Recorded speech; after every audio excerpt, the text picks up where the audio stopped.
Hi guys, so in this video I'm going to be showing you how to strengthen up your subfloor by strengthening up your joists and resupporting them and reinforcing them. As you can see, I've marked out exactly where the weak areas are and what I need to resupport. You can also see there's quite a few pipes that will probably weaken joists quite a bit, so my goal is to try and strengthen that up. If you are going to drill holes, make sure it's no more than a quarter of the span of the joist.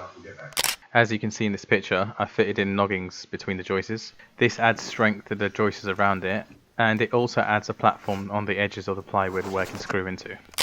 I even added support underneath the noggings themselves to give extra support for the whole joist. Here's a quick close-up of all the noggings and support I've done.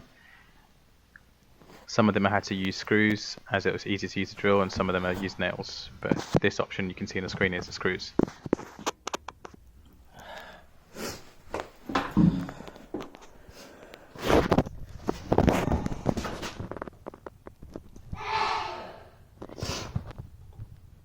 And to add even more support, I added treated timber to the remaining joists, which you can see in the following photos.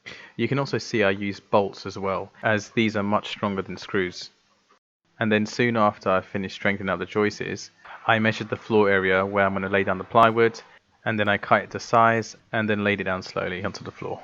But before laying it down, just remember to mark out on the walls or anywhere on the floor to remember where the joists are, as this is really important when you're drilling.